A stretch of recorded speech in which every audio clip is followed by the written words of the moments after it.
I kind of want to just start off by saying thank you so much, Genevieve, for agreeing to kind of be on, to be on my podcast, but agreeing to have this conversation with me today because it's so Yeah. important.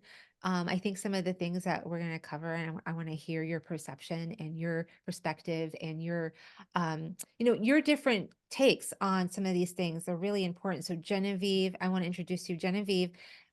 She is a energy worker, a shamanic worker. She does healing, different various healing practices. I want you to talk a little bit about yourself, and then maybe we can continue what we were talking about before I started Yeah. recording. But Genevieve, you are a healer, spiritual mentor for walk-in star seeds, spiritual emergency light workers, and star children, which I want to go over a little bit more today. Are the star children, and I will post all of your links below this video. You have so many. So thank you, Genevieve, for all of your work that you do. And you are doing so much work on so many dimensions, including, especially even this one, with all the star children that you've brought in yourself, Yeah. as you were a mother to many children, right? I forgot, you said maybe, was it 5 or was it? 5, yeah. Oh, yeah, I remember. Yeah. So that's amazing. I have so much respect and veneration for women who bring in new star children, in that way. Because it was hard enough for me to bring in one because of it was so hard on my body just to bring in that high frequency energy through my body. And I Yeah. wasn't ready at the time to bring it in. And it was like, oh, it was so hard. But you brought in 5. So that's Mm. amazing. So Genevieve, could you just tell us maybe a little bit about your history and your story and Yeah, bringing in the children, that is, each one of them have their very own story as to how they came in. Um, I have this ability to communicate with souls and on the soul level. So, I've communicated with my children before bringing them in. And each one of them needed to come in for a different reason. But I completely agree with you. Bringing in the high frequency energy is extremely hard on your body. Almost every single pregnancy, I got extremely sick. It took me years to recover from each pregnancy. I feel like the last one I'm still recovering from, oh and it yeah. was 5 years ago. So yeah, that's a real thing for sure. And a concern. It was a concern every single time as Wow. well. But I feel strongly, not just that these children, but that all children um, come in with their own gnosis. And I feel like it's so important for us as parents to do everything we can to maintain that for them and really help them plug into who they are and what they know. Yeah, and that's Mhm. that's a challenge in today's day and age when so many of Yeah. us don't even know who we are and are exploring where we're from. And of course, you have so much memory and connection. Now, have you always had that kind of connection and memory to who you are? No, not at all. Okay. No, I've always been extremely spiritual, very connected to the elemental kingdoms. But I was not connected to my soul until I experienced spontaneous oversoul embodiment, which practically killed me. so, so it was a very intense 6-year process of bringing immense amount of my oversoul into my body and then integrating that on many different levels and all of the purging that comes along with it, Oh and gosh. unfortunately spiritual attack and other things that come along when you're attracting that much attention. But yeah. Yes, yes, that's it. That's it. So how many years ago did that happen for you? So that started in 2011 for me. Okay. Yeah. Okay. All right. Hmm. And then so at the time you were also having children though, right? I was. Hmm. Each one of those birth portals that opened allowed me to bring more of myself in. It was like Wow. my soul already knew how to use the birth portal and that process and took full advantage of it. And I think it was part of the contract too of bringing in those specific beings was that I bring them in and they help me bring more of my soul in. So I think I contracted to bring in quite a bit of my soul this lifetime. That Hmm. makes a lot of sense. Yeah. I think, now is the time we're supposed to be doing that. just in Mhm. different ways, I guess. And you seem to be bringing in your team to help you. Oh, yes, I definitely birthed my team through my body. I do that all the time. Yeah, that's so cool. So tell me a little bit about how you knew it was soul embodiment and how you came into that unknowing and that gnosis and understanding. So for me, it was like getting struck by lightning. It just, there were a couple of events that led up to it, just a past life regression. So I had like a shamanic ceremony like a couple of weeks before, but I was laying in bed and I felt all of these beings around me. And then I felt like the energy building and building and building in the room. And I processed through fear. I rebirth and die through fear. So there was a lot of fear coming up for me, just immense amounts of fear. And then it was just like getting struck by lightning. I was at tons of energy was pouring through my body at the same time. I remembered who I was, why I was here, like many, many of my past lives. Well, can I ask you, how did you get through the fear? Because I think fear is a big thing that we struggle with when we use our other senses, right? Our various senses and not just what we see and hear in the physical.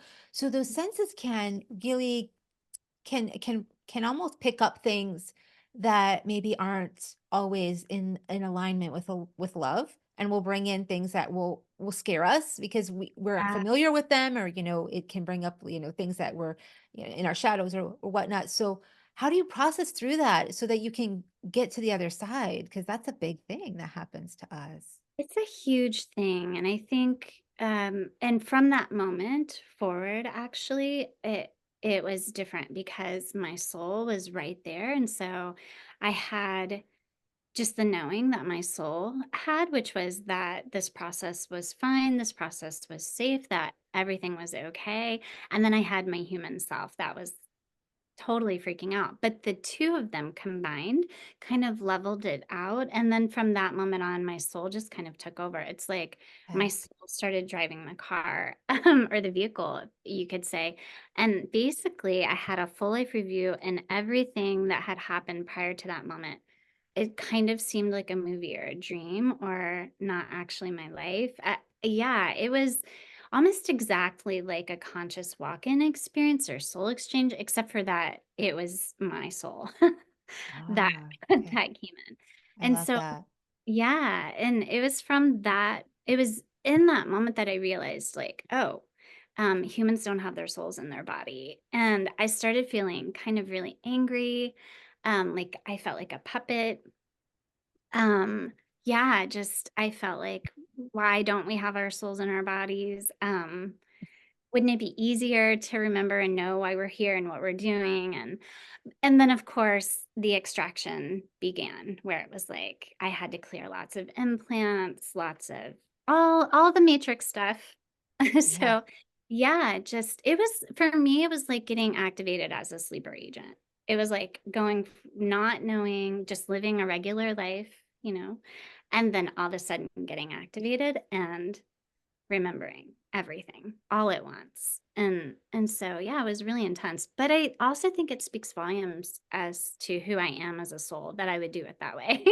And so that's been a lot of the integration, is accepting that, you know, like this is who I am. This isn't something that's happening to me or that I'm being subjected to or that I can't handle.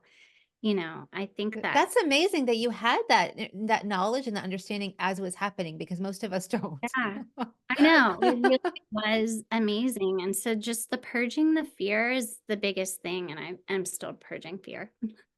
Okay. Yeah, it's Yeah. an ongoing process for our awakening and development process, really. It just comes naturally, right? It's that Well, density.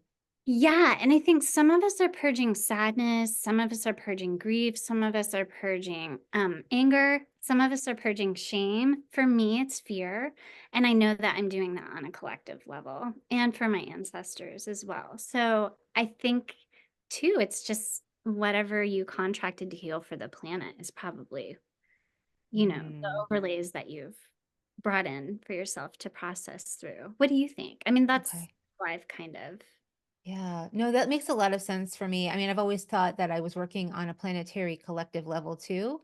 Yeah. For me, there is a sense of fear, yes, that I don't know if it's I would say purging the fear, but for me, it's discretion and discernment to Okay. know when I am actually choosing a reality that is for my higher good and or a reality that is to send me in a downward spiral.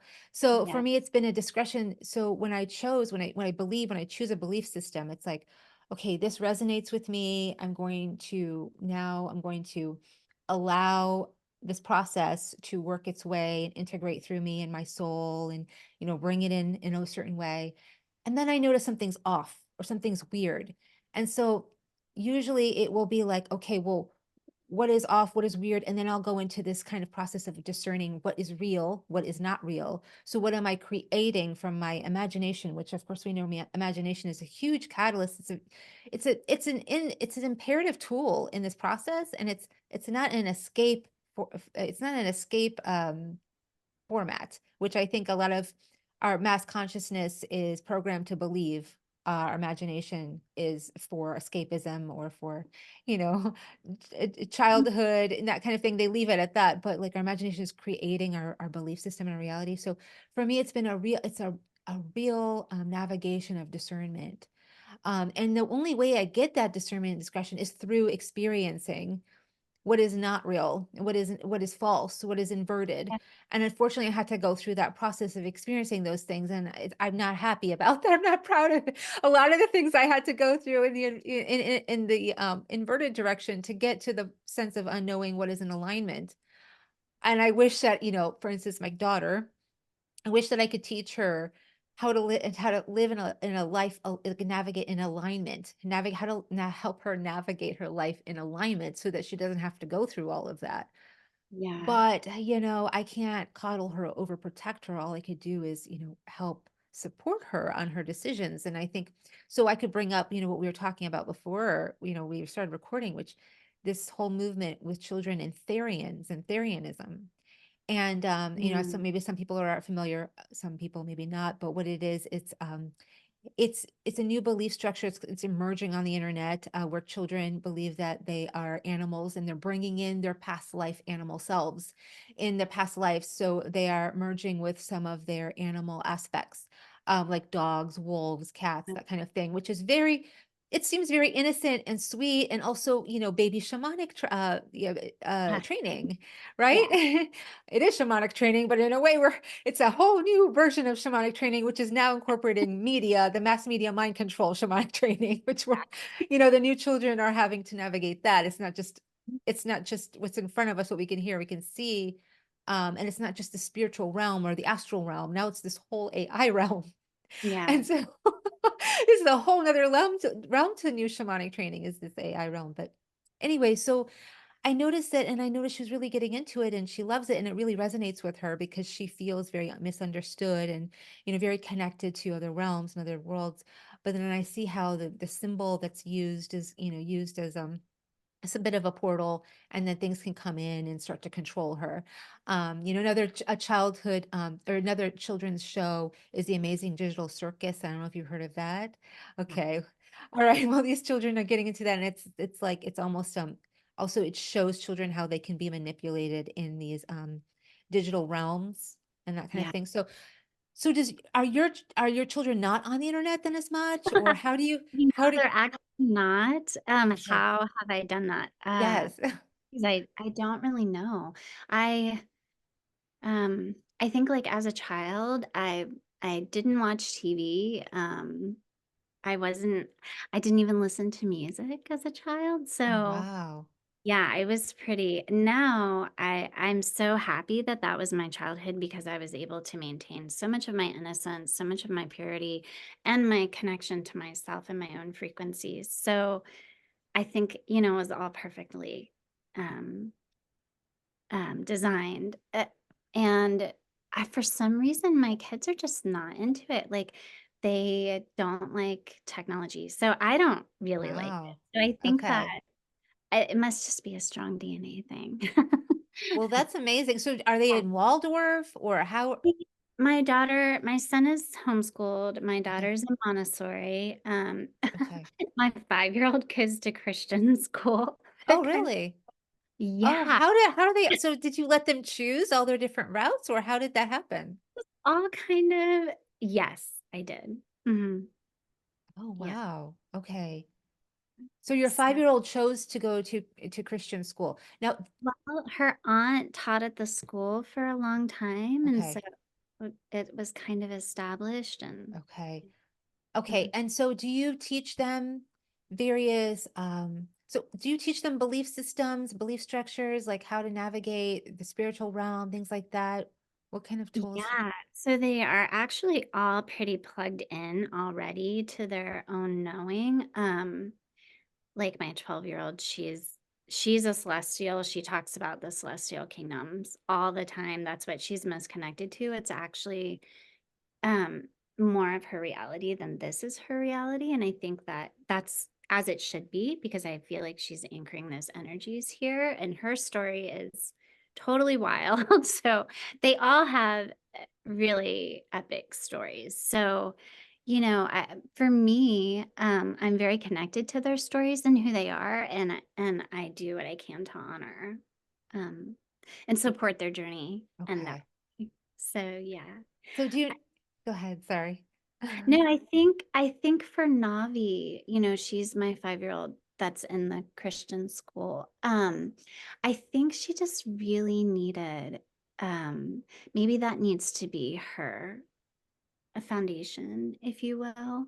It was a foundation for me, and I think that it served me well in many ways. I don't think, I mean, I think just in her younger years,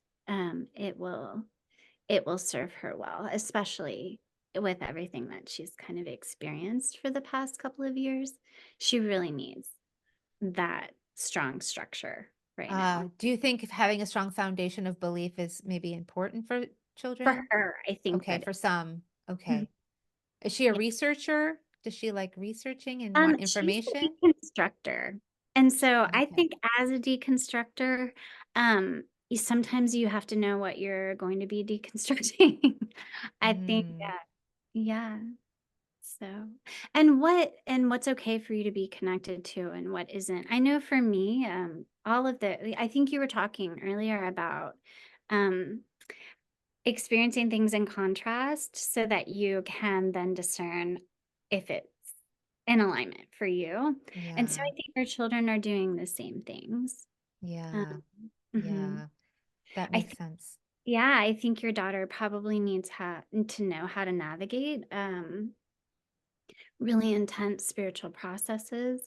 And, I think that that is the gift that we have. There's so many gifts of being in the body, but I think that really experiencing things so intensely, I mean, come on, we have to have this much density I think, to do that, to experience that contrast of, light and dark in physical form. That's so intense if you're really plugged into your body.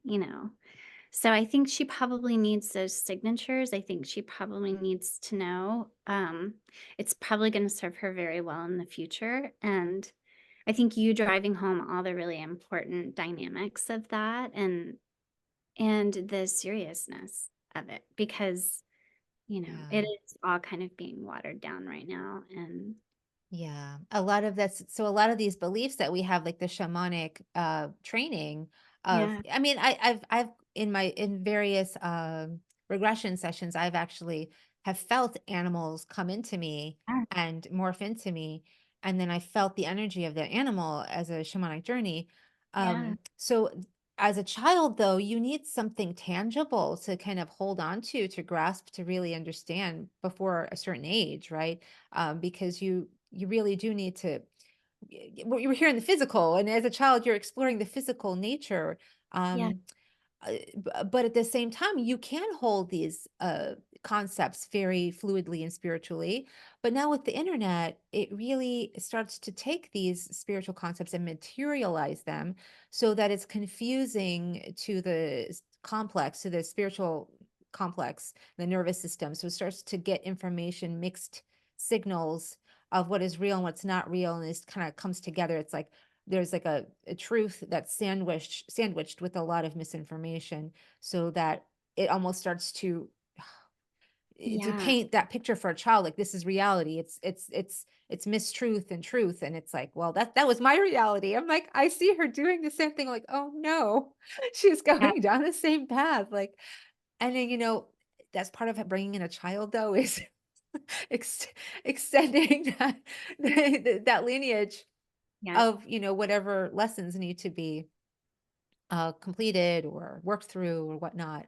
So it's Yeah. hard. It's hard as a parent to these new star children that are navigating this reality in this realm. So kudos on you for not making the internet so I mean, but they do have a lot of siblings. So my daughter's only child, so it's like the only way she can Yeah. connect sometimes. When you have siblings, it's a lot easier to not need that.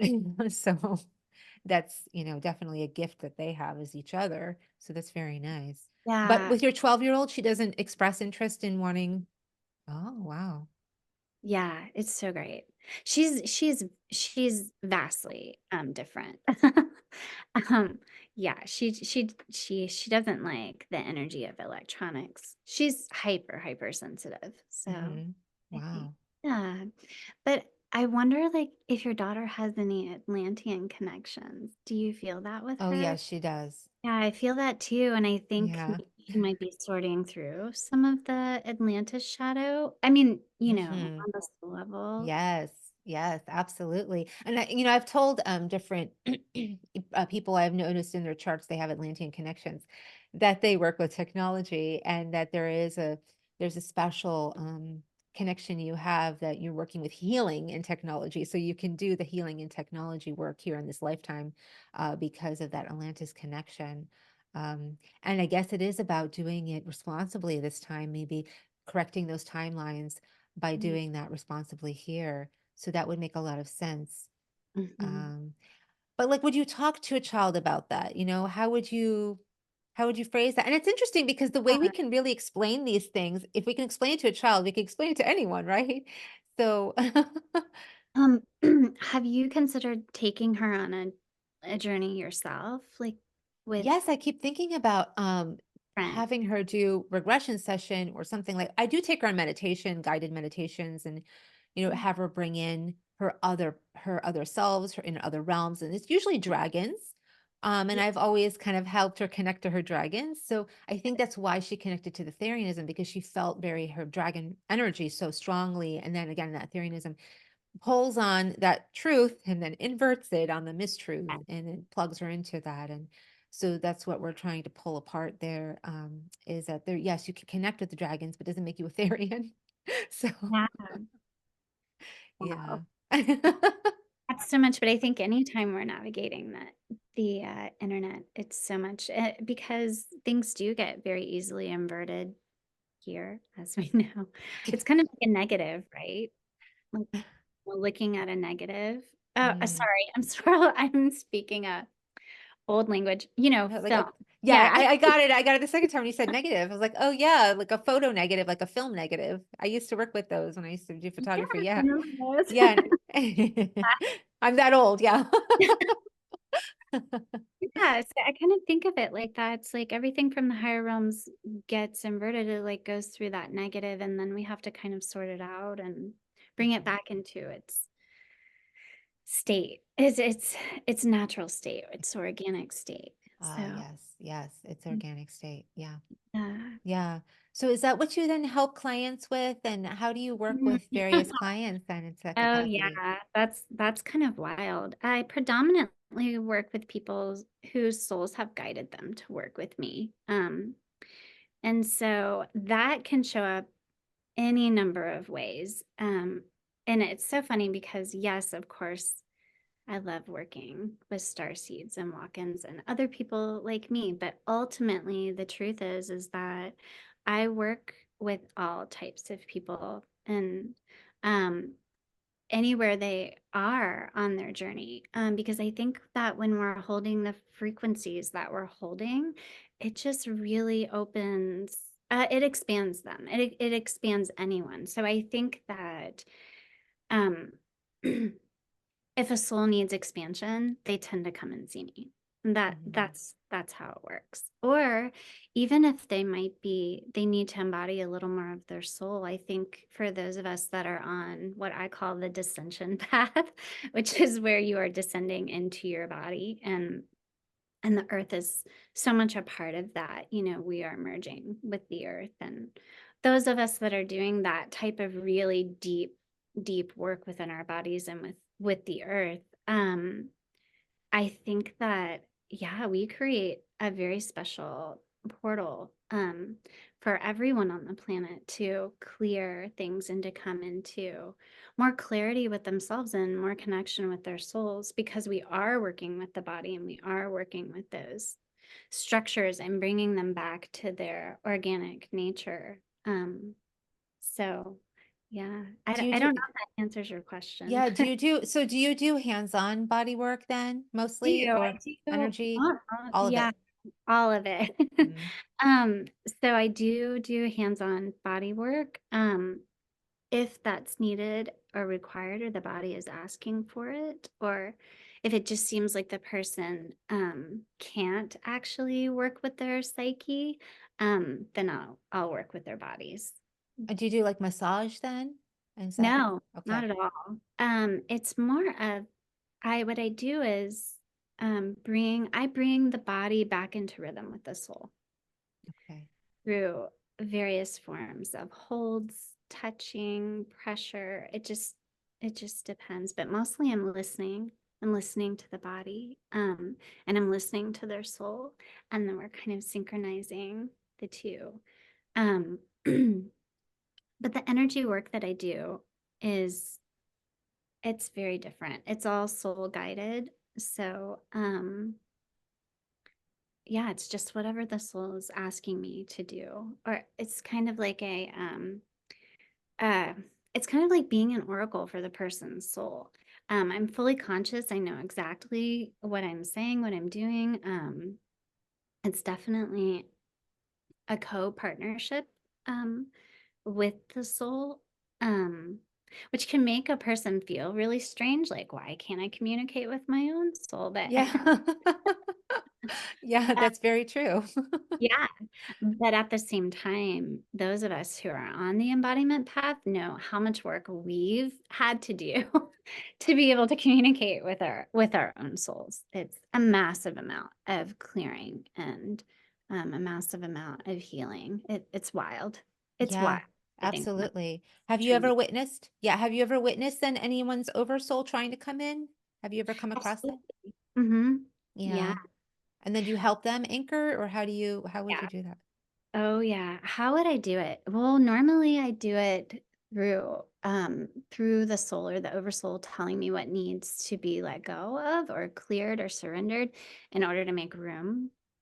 And as you know, that's not the funnest process. And most people actually aren't awake, so they don't actually know what's happening. So that is why I kind of call myself a midwife. It's like the same with birth, right? We just really have to surrender to that process, allow the actual being that's coming through your body to birth itself and kind of get out of the way of that and trust. I have a crazy possessed refrigerator. Did Oh, you is that hear? the sound? I do hear it actually. Um, yeah, so I think that is predominantly what I do. It's almost like being a midwife for the soul. It's a really wild, spontaneous process that I think that when most people come to see me, they don't really know what to expect, and they're not always expecting that to bring their soul in. But gosh, it's so beautiful to witness someone experiencing their soul. I mean, is there anything better than that, really? I feel like that would definitely make you feel lighter as a facilitator to be able to have that happen. I would feel it would make you feel even lighter to be able to witness that and experience that. Yeah, Does it's it? amazing. Oh, Yeah. is it? Oh my God. I mean, just the connection and the energy. And again, that birth portal has to open. So I just think, yeah, it's all of those things. Okay. Just And the then do of you it. ever have to assist that oversoul in anchoring then? Do you Oh assist? yeah, I'm always Okay. assisting the entire time. I'm Okay. assisting the entire time. And then also with the person letting go, because that's generally extremely emotional. You know, you're hitting into core beliefs and core wounds and all sorts of things that are illusion, you know. Yeah, Yeah. yeah, and that's definitely what we have.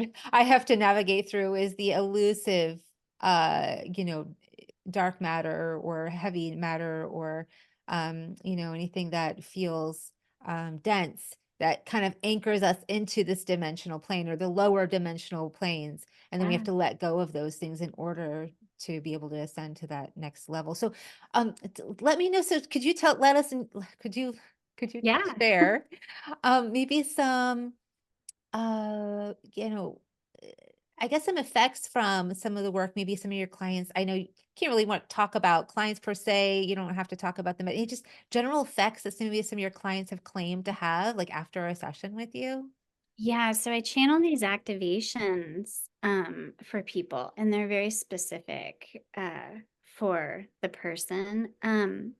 And it's really wild to facilitate those because for whatever reason, the activations that I facilitate create massive change within a person's reality.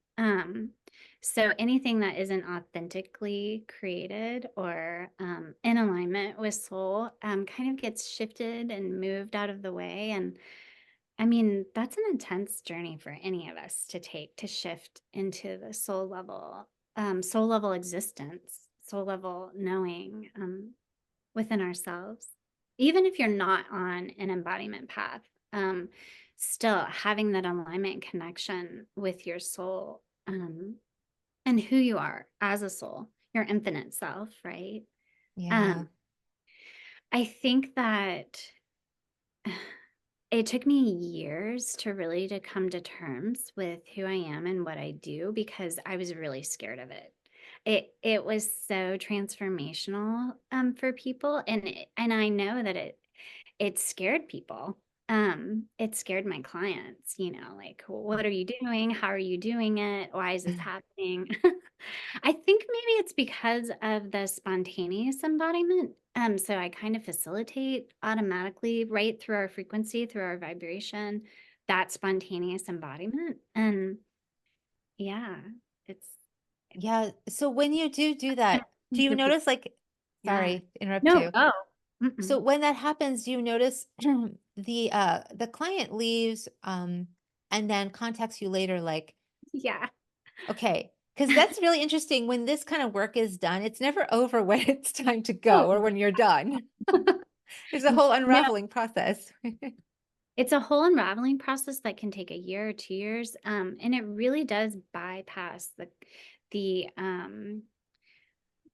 mental body. It really does bypass the mental body. I mean, Which is I perfect. it's it's so perfect, right? The mental body isn't actually really necessary. I know that's gonna sound wild, but I do think it's part of the thing that we're evolving out of. Yeah, I mean, that's where a lot of therapy is rooted into the CBT movement, the mental body and working with the mental body, which then leaves them patients for lifetimes, right? So, I mean, clients for lifetimes, which is a great model for the medical system. But yeah, I think with this, it's getting to more, um, it's getting deeper. It's getting more to the root of what's happening on the soul level. Well, we're working on a level with consciousness, and consciousness is infinite. And so it's really bypassing the mental body that likes to kind of lock things into being one way or understanding things. And we have to really bypass the need to understand. And we're shifting into experiential reality, which is soul level reality. The soul just wants to have the most authentic experience, the opportunity to fully express, to fully be. And the mental body totally hijacks that. So, Yes, uh, it's our ego. It lives there, right? Yeah, the ego body kind of lives in that mental plane. Yeah. Yeah, the yeah. personality ego is what I'm talking about, but yeah. Mhm. Right, exactly. Yeah. So I think, some of us have to surrender more of our personality than others. For me, I surrender everything on a daily basis, kind of like wipe everything clean. And I just, I feel the most important thing for me is experiencing my soul in its infinite nature. And anything that's in the way of that has to go. Yeah. I mean, that's so beautiful you could do that. But, so many of us do have these attachments to our safety nets, even partners or, like homes or family, right? And so it's really tough. It's really tough. But It- that's a process. It's very courageous. So have, your clients and come back to you like, okay, so say they cleared something that was kind of keeping them locked in and it had to do with their personality, ego attachment to yeah. maybe somebody, a relationship for that matter. And Mhm. it was kind of cleared in the session. And then later they come back to you and they're like, or they may not come back to you, but you may hear somehow later on Yeah. that they had that person kind of try to connect back into them in various ways because what was cleared always wants to find a way to get back in. Do you have those experiences? And how do you work with that? I think that because I'm simultaneously, I'm not just clearing shadow and I'm not just clearing false beliefs or systems. Because we're working simultaneously with those things and with anchoring the soul, generally when something leaves, it never reconnects the same way because it just simply can't. That soul frequency completely magnetize it. It's how do I explain it? It's connecting in an entirely different way and generally a more pure way. And in fact, like the soul rarely I have found like on a soul level, I feel like holding your own frequency and understanding like what your soul's song is and how it radiates out into the world tends to be and shift into that being the most important thing. And your desire to make the usual connections, the ways that humans connect with each other energetically, generally we tend to really let that go. So I don't really think that things reconnect in the same way. I think when you shift into who you are as a soul, you're so connected to, I think, the universe and intelligence in an entirely new way. Like you really start a journey, Hmm. that is so profound that I think that so much of it is coming from you internally that the type of courting that we generally do as humans, it becomes less and less desirable when you have your soul in your body. So Okay. So that makes you kind of, so, and not that I mean, I kind of understand, but, I think it's more of a feeling like when when I do a deeper energy session with somebody, that I trust, I notice like, the cords get dismantled, I come back into my sovereign self. I notice my yeah, energy then expands and I can feel myself again and I feel uplifted. But then my personality ego somehow will be attracted, just naturally attracted to something it like is used to doing, which is probably connecting to something that's not so healthy for me, whether it be food or a person or emotional situation or some media or whatnot. And then I start to notice like then my my kind of, I guess, my light body or whatnot starts to feel starting to contract again and things starting to get back in. And I can start to feel pressures coming, try to come back in. And then then I have to witness and recognize, oh, this is my personality ego wanting to feel safe, wanting to stay alive. yeah, So that, it's allowing these things to come back in. But they don't ever come back in the same way because yeah, you're more conscious at that point. So you have the free will at that point to be like, okay, well, I'm not going to do it this way. I'm going to try to do it a different way or, you know, block those cords from connecting or doing various things that I mean, it really does. It's a personal journey, like you said, on how we navigate those things from preventing them from reconnecting. mhm, So we can have a new experience, a new journey, a new expansion, Yeah.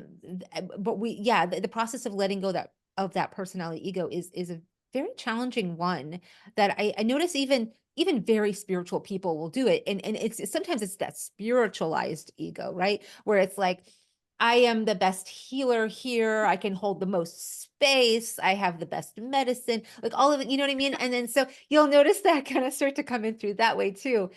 Yeah. So it's like we all struggle with that no matter what. It's not so much of like, oh, my addiction to cigarettes, because I mean, most of us don't really deal with that on this path, but it's mostly like an addiction to how I perceive myself or how I attach to relationships that may be needy or emotionally codependent or something like that because I'm helping them and that kind of stuff. So that comes in those, those are still chords, right? And so that's what I'm talking about. It's like, how do you notice that when it comes up and like what are some tips that you would give clients or when that come up for them or anything like So it's I have to say that it's very different for me. I'm working on all of those things that you're talking about 24 hours a day, just having the awareness of how I'm connecting, what I'm connecting to, and then in every moment, making that choice to come back, like you said, to my own sovereignty, to my own energetic autonomy. And it really is a dedication. It's a dedication to my path. And it is a 24-hour a day dedication Yeah, because it's a practice. Yeah. I practice. Yeah. And I think that awareness that you're talking about, when you have that, you have the potential for the dedication because you have the awareness. And so really you have all of the tools that you need. It's just a matter of doing exactly what you need to do, like coming back to your own signature. And I think too, for me, my connection to my teams is also like they're always communicating with me, and in the moment they will say, are you doing this out of self-importance? Like, are you, what's, they are guiding me in every second and every moment of, hey, you need to let go of this. You need to check yourself here. I think for me, it's a very intense journey of dedication. Is it like that for everyone? Absolutely not. Like, I don't know that many people that have scripted that for themselves. For me, it's really important. I think, oh, this is kind of a fun fact. Like for me, like through regression, like I've come to realize that I've incarnated on this timeline 7 times. So I think that whatever it is I'm trying to get done on this timeline, it's like, okay. So that's partly why I think I've scripted it so intensely for myself. And I kind of have that spiritual iron fist where a lot of the things that you're talking about for me are just no-goes. But I do understand that maybe for a client or for others that these are real issues that you're faced with every day and in the moment.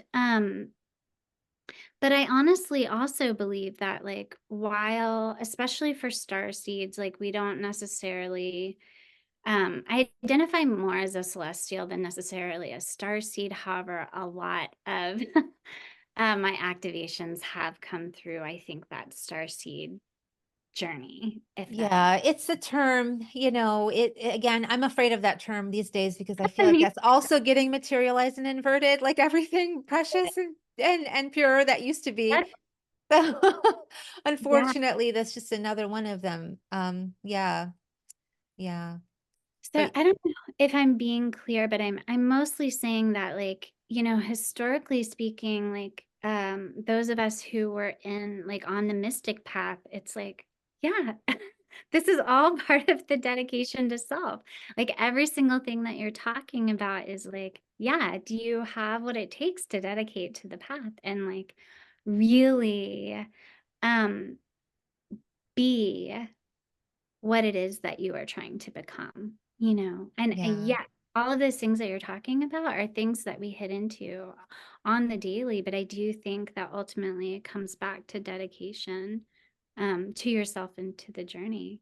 and each of us, I will say too, that like for me, like I scripted in every single core wound a human could possibly have, and I've experienced the experience of those core wounds. And so I think that to me, when I was listening to you talk, it kind of sounded like that, like you're just hitting into some of the things that you've created for yourself to overcome. And to me, like it just sounds like you talking about the journey of overcoming, Mm.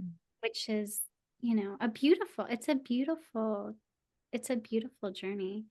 Um, I personally, uh, I personally think that continuously connecting to yourself and to your own knowing, your expansion. I think like, do you have an embodiment process that you focus on? No, I don't focus Yeah. on any one particular process or anything like that. It changes constantly. So like Mine the what constantly. yeah, like the what I'll see as embodiment one week will be different the next Yeah. and I just kind of but I think I just live a life of my body. My body guides me to do everything. Like I once would took I once took one of those what are those aura photos, where it shows you the different colors you are. And I'm mostly like red.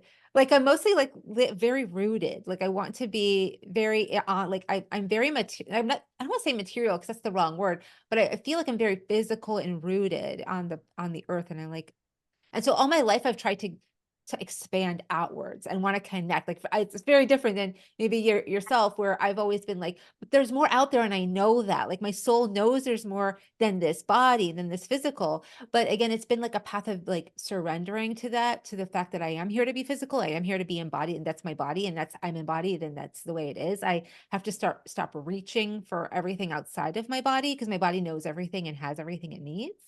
So it's Absolutely. like it's been that process for me, but there's still the aspect of my soul that yearns to connect to the celestial, connect to the galactic, connect to the other dimensionals. And like that, I feel like exists. And like, I know it, I know it exists, but I haven't had the experience with it that so many that's why I talk to people like you, because I'm like, or beings like you, because it nourishes that part of me that I feel like, I wish that I had more of.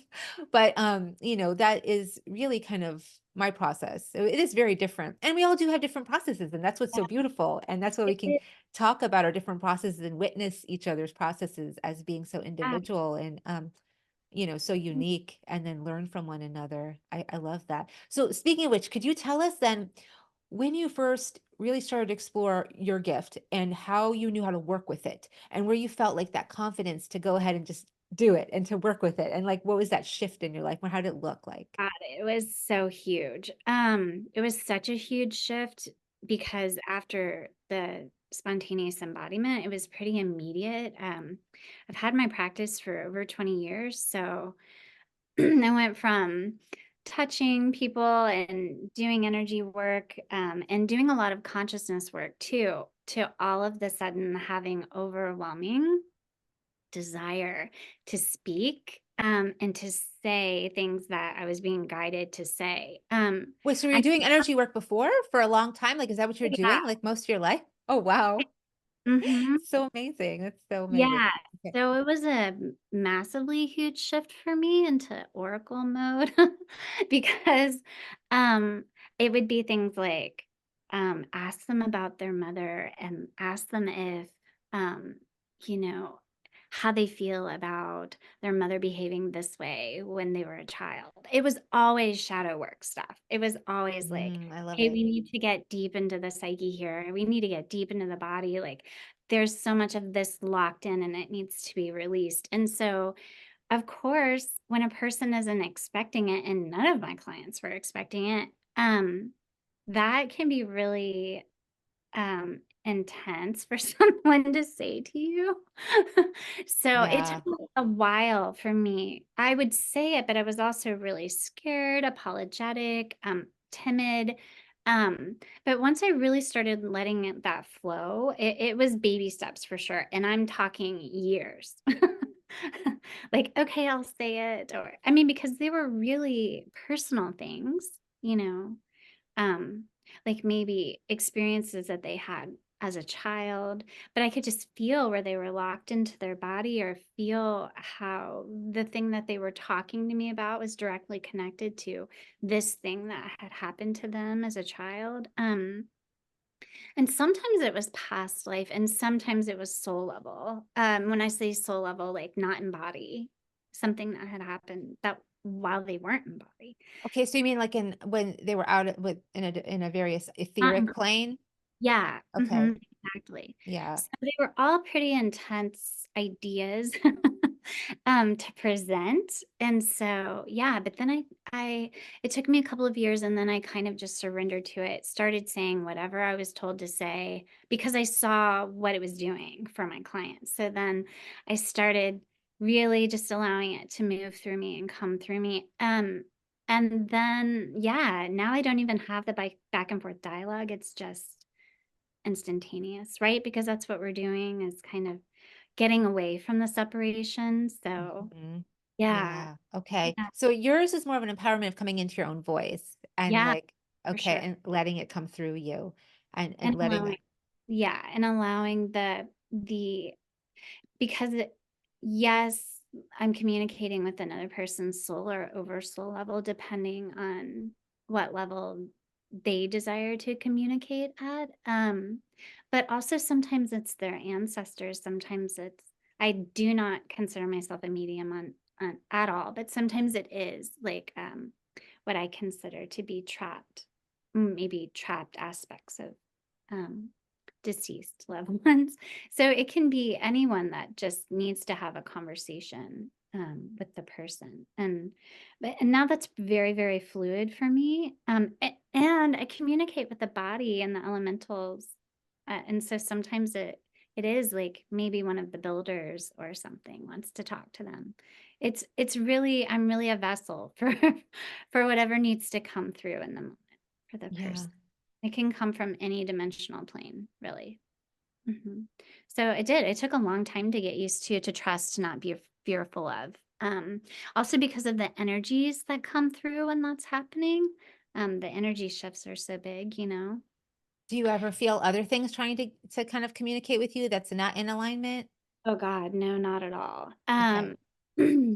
No, I feel pretty protected from all of that. I think it has to do with my devotion and my dedication. I'm also a huge purist. I don't put anything toxic or anything like that in my body or in my home, or I try to keep my mind pretty clear of toxic thinking Hmm. on all levels. So what I'm saying is vibrationally, I don't really think any of that is a match for me.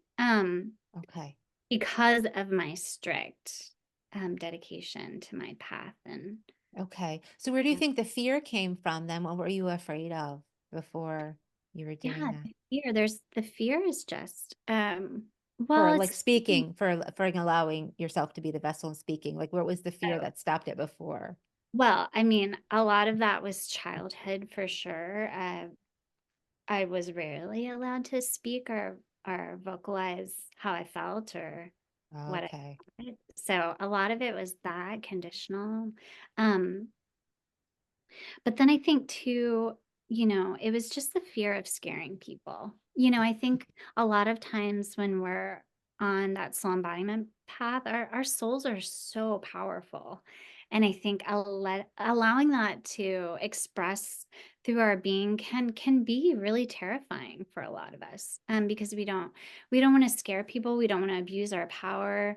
Um, all of those things. I think too, for those of us who have contracted to bring in a lot of our soul, we're not allowed to do those things. We have to keep them in check. I think it's part of the contract. So Yeah, and maybe there was some kind of design on your soul part to maybe work with the guides, the team, or whatever to make sure that they protected you from that, which happens. Um, sometimes.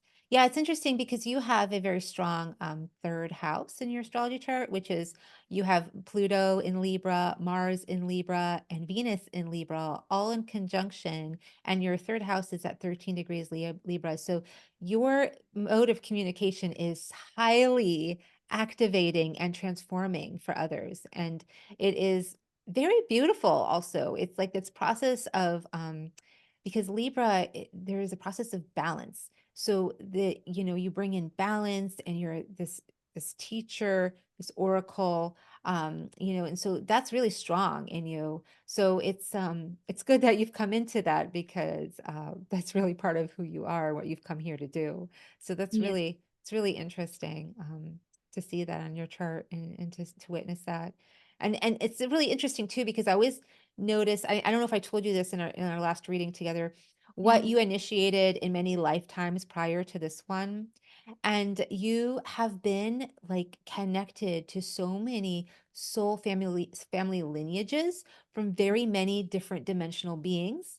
And I guess you could say celestials, galactics, very many from a vast array of places. So it is very interesting how you bring in your children, or you bring in your soul, more and more of your soul. And I love that you say it's your soul that you bring in more of, and not like channeling, right? Because it's so easy to be like, I channel this being, I channel that being, or even the walk-in phenomenon, which I'm so fascinated by, and I don't really understand too much, because I've always been confused with walk-in phenomenon on whether that walk-in was a different soul or more of that person's soul. What are Yeah. your thoughts on that? Oh, I have so many thoughts on this because whenever I bring in a new aspect of myself, there's so much integration that we go through when we're doing that and letting go of parts of ourselves that aren't in alignment with the new aspect that's coming in. And it does sometimes feel like it is you're just not familiar with that aspect of yourself. And so there's so much you have to learn. You have to learn who you are.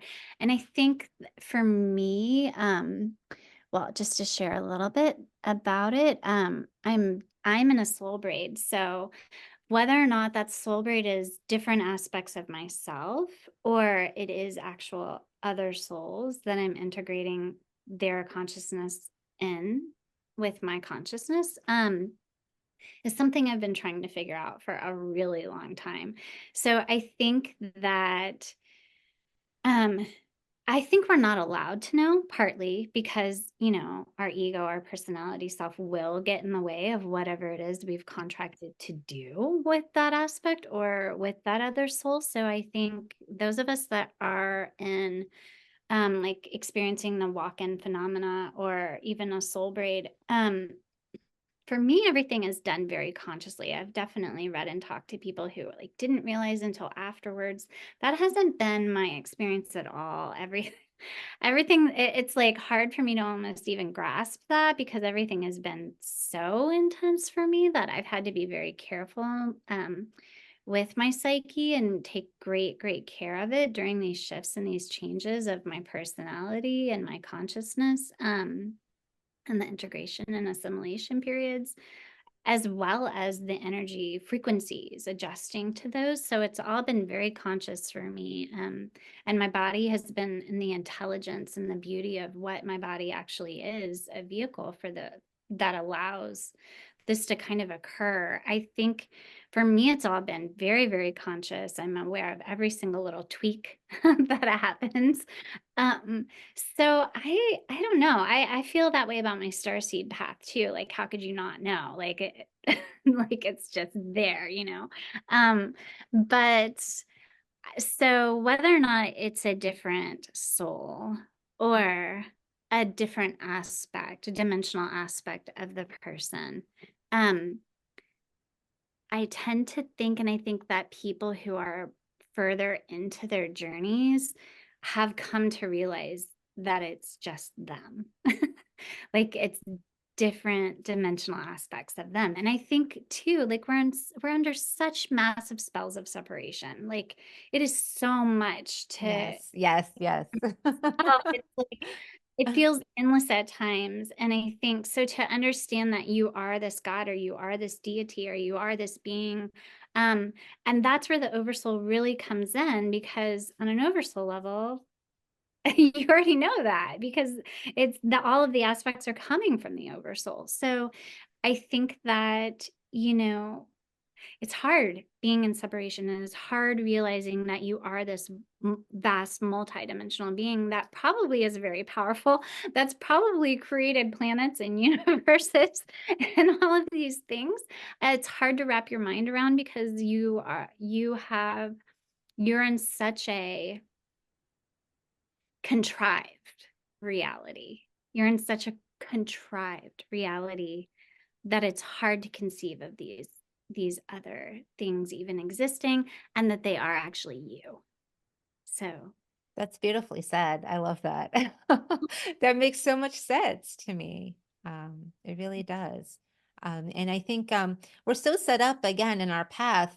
Maybe that is the path of the shamanic traveler is to be tested at every moment, Mhm. our personality ego anyway, to be tested at every moment so that we can release those old structures, old beliefs at every moment so that we can bring in more of who we are, which may look very different than what the old personality ego thought. Yeah, So, absolutely. so Yeah, that can be, a you just challenging. yeah, I mean, you just summed it all up perfectly. That's that's exactly what it is, and that's exactly what's happening, for me at least, in every Yeah, second of every moment. Yeah. yeah, yeah. Mhm. Wow, that's beautifully stated. Thank you. Before we go, do you like have anything you want to share with anyone? I want you to stay on a little bit after we're done recording though, if you don't mind. But Yeah, is there absolutely. anything you want to share with anyone before we kind of end our discussion today? Mm. I think I just want to encourage everyone to have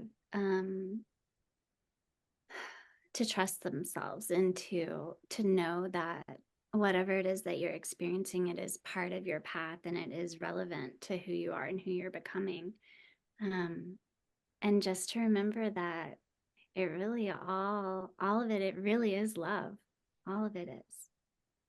I think if we can remind ourselves of that in every moment, that even if we're in the darkest time, um, that within that darkness, ultimately, it really is just love.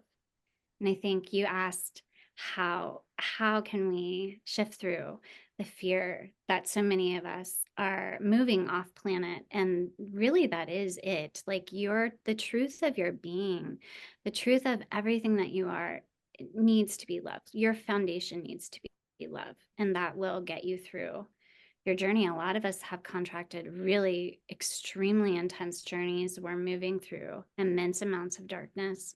Um, and we need to have that foundation of love as our truth. Hmm.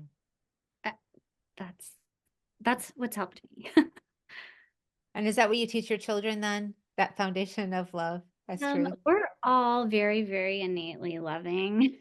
It's almost like a little scary how loving we all are. So I think that yeah, for me, but part of the hardest part of my journey is feeling safe expressing the amount of love that I have to share and give with others. So I think, yeah, no, because it is who they already are. And what I do is help them feel empowered to be that. Oh, I love that. That's Mhm. great. I love it so much. Thank you so much. This has been so nourishing to me. So Good. I'm so yeah, glad. Thank you thank for you. having me. It's been amazing. Well, I'm going to put all your information below. So if anyone wants to contact you and you do virtual sessions, right? Oh yeah, of Okay. course. Yeah. So I'm going to all your information below for anyone interested. Okay. Um, all right. And I hope that everyone has a very beautiful week and so many blessings and so much love to everybody. Okay. Yeah. Bye-bye for now. Thank you. Wait, so, okay, I know you probably don't want to be on the internet that much anyway. Yeah, well, we were talking about ayahuasca, and it is very much a part of um the awakening journey right now, and it's a path that people are choosing, um, which I think can be a really beautiful path. I do, however, think that it is off soul path. And I think that people don't understand the culture of shamanism, and I think that they don't understand what the path of ayahuasca actually is. And there's so many different ways we can look at that. We can look at that purely from the indigenous shamanic perspective of ayahuasca and the history of ayahuasca. Or we can look at it from like the elemental kingdom perspective. Ayahuasca is a very slow growing vine. And whenever we extort any type of plant, there's it becomes imbalanced within the elemental kingdom. And then you have the spirit of imbalance. And these are all real things, and these are all Oh, they all become a part of the experience of ayahuasca. So wow. I just had this thought like, yeah, okay, so like we talked about ayahuasca can cause this fragmentation, right? And it absolutely. causes your system to defrag. Yes. And then go off of, of course, because it's just kind of going in all these different directions that likely sometimes go into the shadow aspects of desire or personal egos like shadow or sometimes many different possibilities. It can take you out of the physical plane completely altogether and put you in touch with the spiritual and can pop open your third eye and you can so it's so interesting because the way you're describing it, it's like also causing this on the earth itself. As we cultivate it more and more, we're actually creating this fragmentation within the earth itself with this vine. And vines, they grow almost like weedish, right? Like grow like weeds, and then they kind of grow out and they kind of take over everything. But it made me think of how because this world is structured in such a way, and then the more we add to it that's not natural, because I've heard that ayahuasca is actually something off planet, like it was brought here from off planet. It's I not even natural to the earth plane at all, right? Have you I heard believe that? sure. Okay. Um, I think that's true for a lot of the plant species on Earth. Oh, But I okay. think that ayahuasca, it's definitely true. I mean, she is an actual being as well as chacruna, which is the other part of that. And some people put other medicines in it as well. And you are subject to the spirit of each one of those medicines. So not just ayahuasca. Um, but all of those plant spirits. Yeah.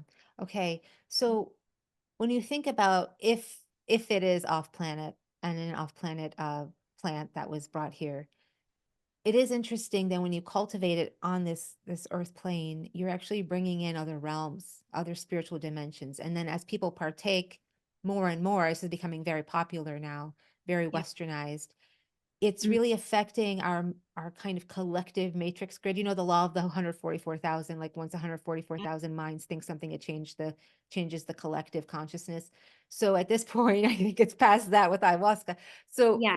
you think about this breaking out of the third dimensional plane, and ayahuasca is very astral in its Yeah. experience. So Mhm.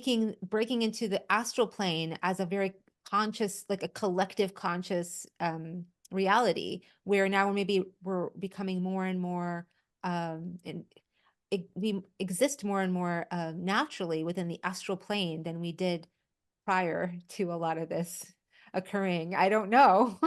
What do you think of that? Because I feel like that kind of I kind of got that download of maybe that's what's happening. Is it's serving its fragmentation, defragmentation purpose here on an Earth itself.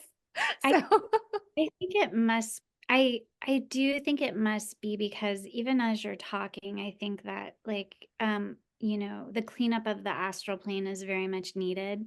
So if that's where we're journeying to do a lot of our cleanup work, I think that that's probably beneficial for the earth. As like I know that for me, a lot of my cleanup has been not just lightening the load of my physical body, my field, um, but also of whatever I've created on this planet through incarnation or what I'm creating now in every moment, and being very aware of that and not adding to the density and making sure I'm cleaning up after myself energetically. And so I do think ayahuasca and the ayahuasca community and that journey probably does have a huge impact on cleaning up the astral plane, which can't.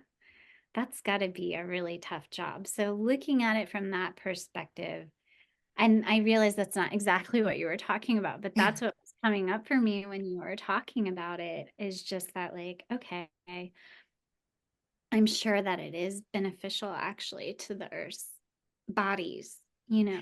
And we wouldn't want to state it's necessarily beneficial, but it is doing, it's working its ayahuasca magic in the same way Yeah, to our personal human selves is doing to the earth. And I don't want to say it's necessarily a good thing or a bad thing, but it yeah. is happening. So I think it's both because we're on the earth plane and we're in that polarity, you know. But I think as yeah. far as the shadow that is potentially emphasized and that we can get stuck in, I'm going to use the word light worker in a very different way, I think, than most people are using it. I don't think it's a general term. I think that those of us who are light workers are intensely anchoring the light into the darkest spaces. I think that, light workers are the ultimate warriors. So that's kind of a different take on it, but that's been my experience. And I think, so I think that I think it's different when a light worker takes ayahuasca. I think it can, uh, you're already experiencing so much of the shadow that I think that the ayahuasca is just way, way, way too much for a light worker. You're going to immerse yourself into immense shadow, which is what happened to me. And I heavily fractured. It took me almost a whole year to put myself back together. And I have a lot of tools that most people don't have, and the ability to communicate with my teams, and they were assisting me as well. And I did use that to catapult myself into the next level, the next. I leveled up immensely. But I think for a lot of people, while it's healing people with mental illness, it's healing people with disease. Yeah, addiction and yeah, Yeah, and the addiction, yeah. absolutely. I think it really is beneficial for a lot of people, but I think that as far as it becoming um like westernized, like you said, I think that it's dangerous. I also think the shaman is so important. I mean, the shaman's what's holding the container. The shaman is literally the gatekeeper. And if you're taking that aspect out of the equation, um, you're yeah, you're moving Yeah. on. Yeah. Yeah. So, if we look at it as maybe it, I hate to say it as being a bad thing, but I guess it's personal. Like again, everyone is on their own path and they need what they need at their time. But I think to sum this up is it could be beneficial to a third dimension, someone who's really stuck in the third dimension through material reality and addiction and mental looping patterns, that kind of thing, to help break that up. But for someone who's on a higher dimensional plane already and is a light worker and has done this naturally, um and who is living with a lot of light, it can be very difficult and challenging for them in a way that can actually just be fragmenting and can take them out of alignment and off their path, and can, because also noticed it had because I was so open at the time and I had connections to other realms and other densities at the time, because it was like the second time I went and I did it, and I was very open after the first time. And the Yeah, second time I went and did it, and then all of a sudden it started working through me and then getting into other people. So like yeah, my connections, and it started working its way into me and getting to my connections.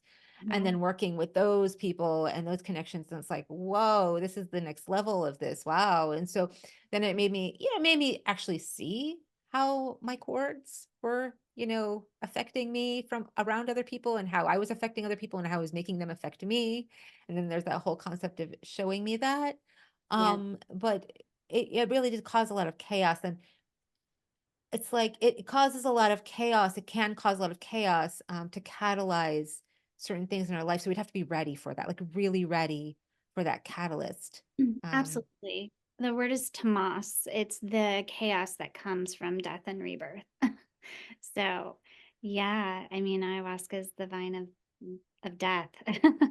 It, so Yeah. yeah, I mean, it's all huge.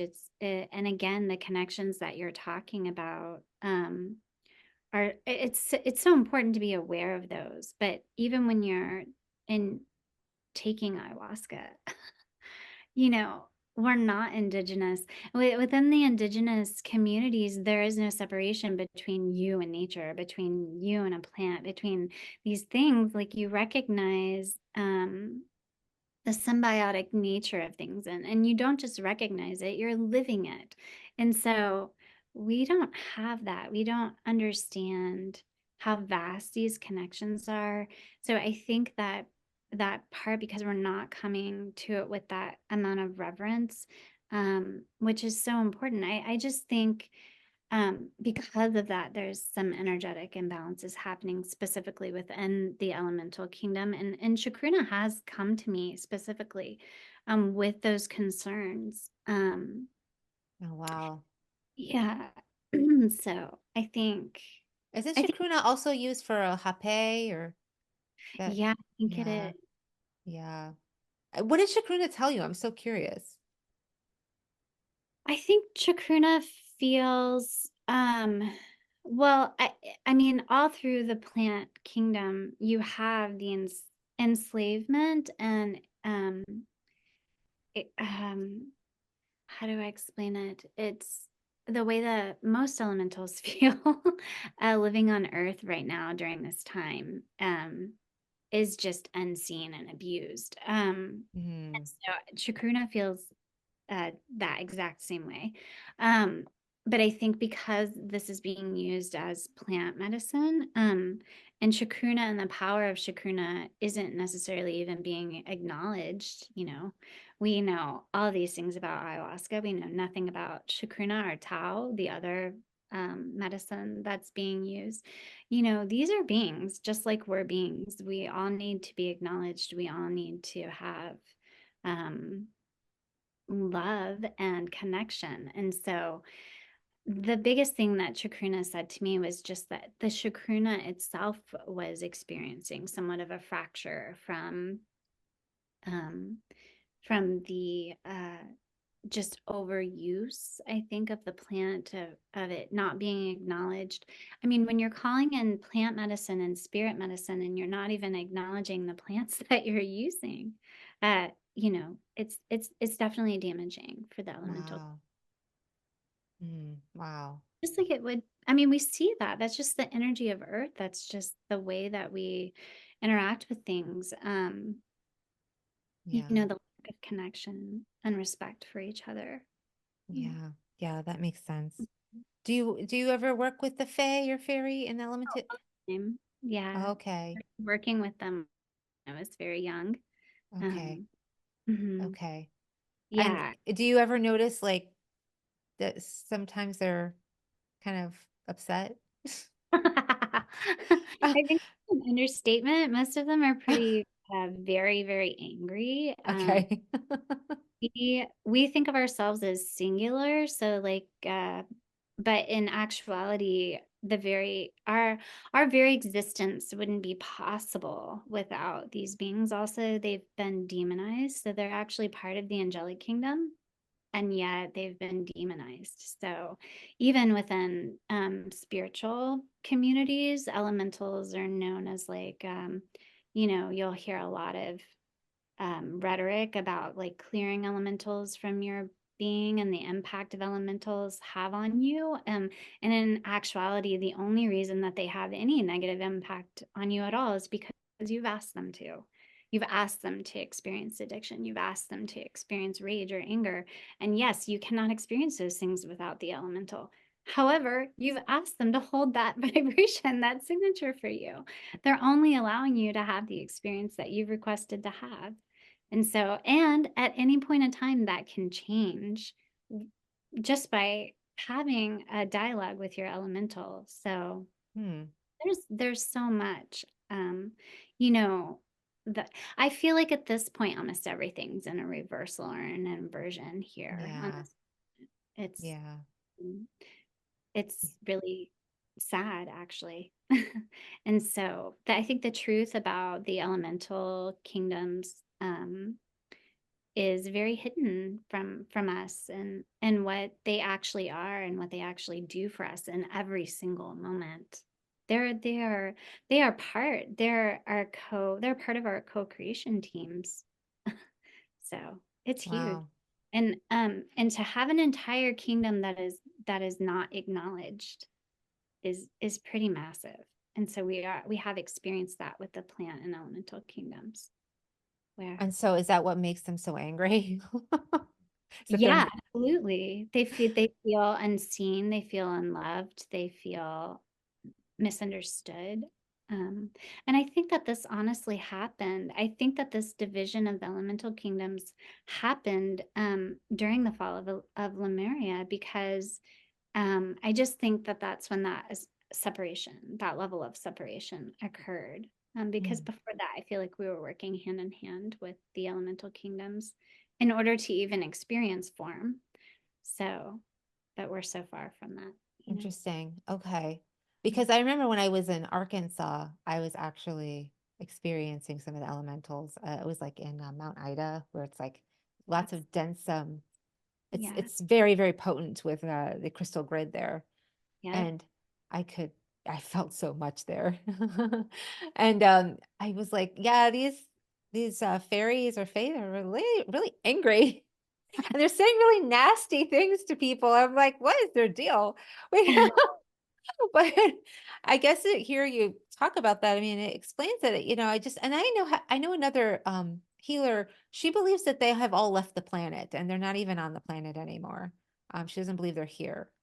Yeah, I don't believe that at all. In fact, I think that there are so many different things that are occurring right now, as far as what it looks like what the plan for Earth is.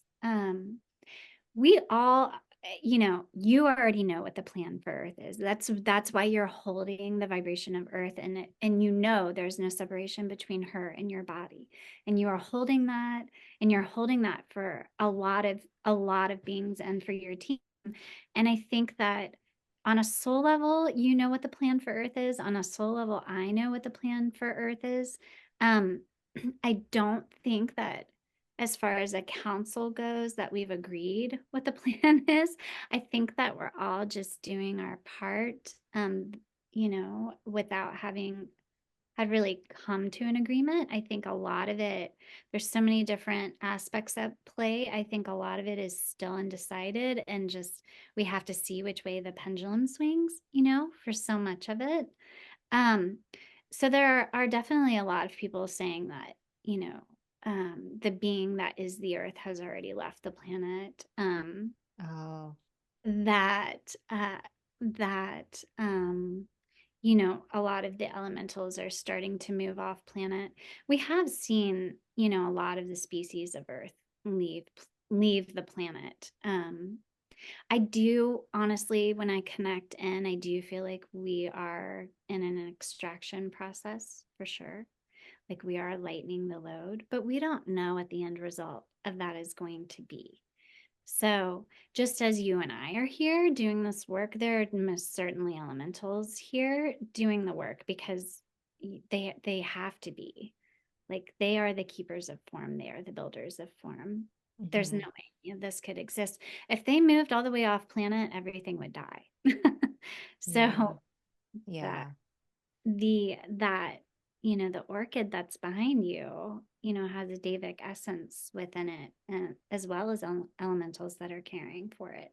Hmm. And if it didn't have that, it wouldn't exist. Your body is the exact same as that orchid, and so your body also has those elements, those multidimensional elements. And so I don't see how that could possibly be true. But we Okay. are seeing more and more things on the planet die. And so I do think there is an extraction happening. I do think that things are starting to move off planet.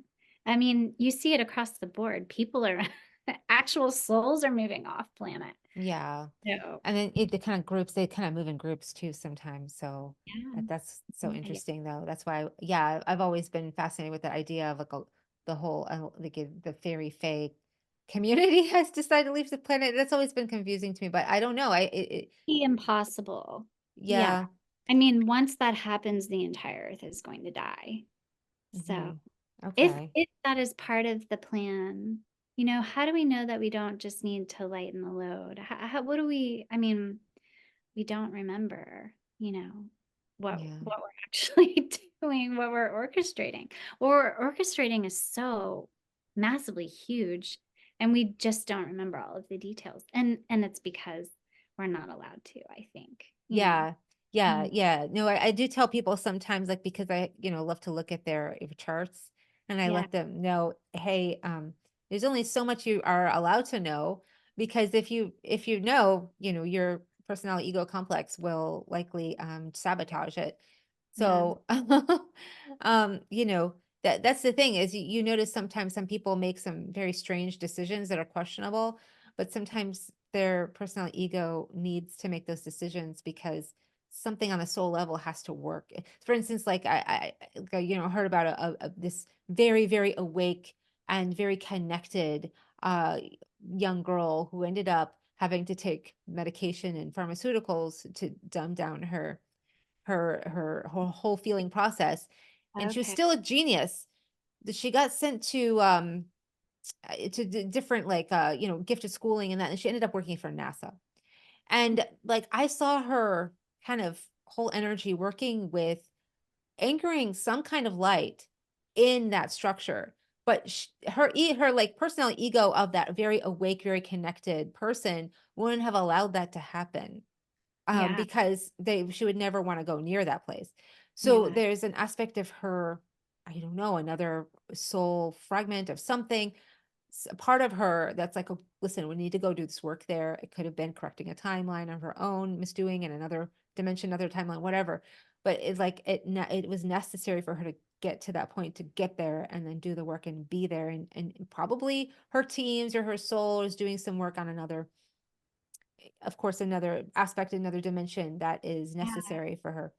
So yeah, yeah, it's hard to navigate sometimes what's good for us when there's so many things happening all at once and on so many different levels, so many different planes, and the soul has so much planned for us, that we can't explain and our ego cannot explain, and we kind of mm, have to surrender to that process and just allow ourselves to be the vessel, like you kind of mentioned yourself doing at one point, when you just allowed yourself to voice what was coming to you. So to be the vessel. So that makes a lot of sense. Yeah. I think too, I'll just add that like that's why it's so important to have a good soul embodiment practice, because it will merge your consciousness with your soul's consciousness so that you can know and remember more and more, because the only way to merge the soul's consciousness with your consciousness is through ego death. So Yeah. it it does, while it's terrifying for most of us, and it is, how could it not be? Because of all of the things that you said, like we need a house, we need a car, like we have relationships, people that we love. Um, but I think for some of us, we know that all of those things will be okay and that they're going to be there and that they're going to be provided. And the more that you surrender, the more that you step into. Um, it's like we're talking a lot about animals, but within the animal kingdom, probably not so much on this planet right now, but the way that it's supposed to be is that everything that the animal kingdom needs is right there. It's always provided for them. So they live in that state of just constant understanding that the next thing that they need is right there and right there. And you know, they Mm, they never shift out of that. They know on their journey that everything is provided for them. And I think that it can be that way for us as well. Um, and I do think the more that we allow the ego death, and even if we do that consciously through surrendering aspects of ourselves, um, it's it does provide the ability for you to shift into all of those things that you were just talking about without interfering. So Yeah, that I'm is the optimally. benefit of, What's that? yes, Sorry. that is the benefit of um, having a more, what I think, difficult spiritual practice, um, is that you do get to shift into your higher knowing, because there just isn't that discordance, that interference within. Yeah. That would be the optimal ending to that girl's story, is that she ended up Yeah. waking up even further, kind of Yeah. dismantling her life as it is, got off the drugs, and then ended up just doing other energy work or something like that, where she's, Yeah. doing something more grounded and maybe remotely. But you know what? Remotely working with whatever she needs to do. I don't know. It's hard to say what It's her, impossible to yeah. say, actually, Because because embodiment is, when you're in your body, it's the most potent, God, connection, like to it's any the, space. yeah, So the best there's thing you can ever. remote view, but there's nothing more potent than just being there physically. So Yeah. yeah. So and then bringing in more of your soul, you become more embodied, essentially, right? Yeah, you become more embodied. I genuinely, I definitely think that there's only certain souls that are able to embody their soul, because it is such a different frequency from the body itself, and the body does have to go through complete transconfiguration, all sorts of trans processes, basically. Mm, Transmutation, transfiguration. um every part of our physicality has to shift and change in order to be able to accommodate those soul frequencies. mhm. So I do, and it can kill. I truly believe it. Embodiment can kill you, because so many of us get so sick when we embody our souls, because the frequency is so different. It's the same when you bring in a high level being through your physicality. So like, when you bring in a child that's very high level, high frequency, oftentimes it doesn't merge well. It doesn't fit well with the body and the physical frequency, and you'll see a lot of physical complications. So when we're practicing embodiment, we hit into some of those same things. There are days when I feel 100% autistic, because my sensitivities have heightened so much that I can barely function in the world. So, and then you have to readjust. So Yeah. all of those things. We Wow. see more and more high level souls coming into the body, and then the damage that occurs, they're barely able to function here. So I think Yeah. those of us on the soul embodiment path, we are experiencing those things as well, more slowly, because we're bringing in our higher aspects on in a slower, we're integrating them more slowly. But we still hit into all of the physical complications. So Yeah. Yeah. That makes a lot of sense. That makes a lot of sense. Wow. Okay.